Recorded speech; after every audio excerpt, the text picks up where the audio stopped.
Number three, let's talk about looking at the big picture. The big picture, not getting lost in the tiny details. You know, there's a famous saying, and at this point in life, it's cliche, where they say, don't miss the forest because of the trees. In other words, don't get lost in the minutia, the details, the thing that is right in front of you, and miss that there is a big picture in front of you. You're standing in a giant forest.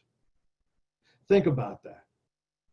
If you, which I will encourage you to do this. If you will take that 8.5 by 11 piece of paper and you will write down those list of traits, the different things that you feel make you up, and then you look at all of those different traits, that's much more of a big picture.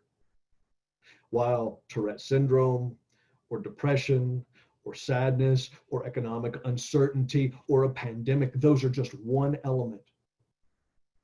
We're back to that. We're back to that, being able to see the big picture. I got fascinated by sleight of hand magic when I was in high school, about the same time that I decided to go out for the school play that I told you about and got a role in. And I remember that I walked into a magic shop one day and the man blew my mind. The stuff that he was doing, the things that he was doing right in front of me just blew my mind. And I immediately wanted to do the same thing. I wanted to share this experience of amazement with somebody else. And so I started buying some of the things that you buy when you're a magician. And then I went in another time. And I remember seeing several magicians off in the corner. These were established magicians, people who had been doing magic for a long time. And I remember him standing next to the guy who owned the shop. And these guys were doing card tricks for each other. And the guy who owned the shop looked at me and he said, "Hey, do you see what they're doing over there? What that guy just did, that card trick that he did, is called sleight of hand. And sleight of hand is very, very difficult. Some people spend their entire lives working on sleight of hand." And I remember thinking to myself, oh my gosh, spend their entire lives working on sleight of hand. It's very, very difficult. Well, I guess there's no way that I would be able to do that. So what happened was I was, at some time later, I was doing magic at a friend's house for just a small group of people. And after I finished my little impromptu show, the guy's dad walks up to me and he says, "Hey, that thing that you did, that trick that you did with the deck of cards, were you using," boom, and then he named the exact device that I had purchased at the magic shop, and he named it, and he made it very clear that he knew what I was doing.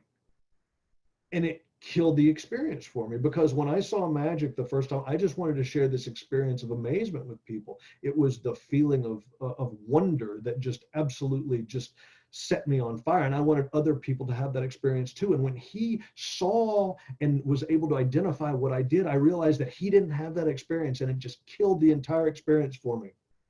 I went back to that magic shop because I knew there was something that I had to do. I knew that if there were items that people could buy from behind the counter at a magic shop and anybody could just walk in and buy them, I knew that other people, that situation might happen again. And so I went back and I started looking for ways to learn sleight of hand.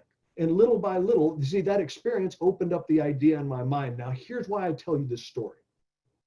Because the man wasn't wrong. People do spend their entire lives working on sleight of hand, but it's not because it takes that long to learn sleight of hand. It's because they enjoy the sleight of hand that much. And he was also right, sleight of hand is difficult, but there's a beginning level sleight of hand, there's an intermediate level sleight of hand, and there's expert level sleight of hand. And the beginning level sleight of hand is not that hard. It's the beginning level. It's specifically designed for people to learn as beginners and progress over time. You see, I had in my head that it would be too difficult for me to learn. So what did that mean? That means that I was missing the forest because I was stuck in the trees. I was so worried, and I had this idea that I would never be able to learn this thing because it was so hard, that I wasn't willing to see that I had an entire lifetime. Once I mastered one little bit of sleight of hand, I could now use that sleight of hand for the rest of my life.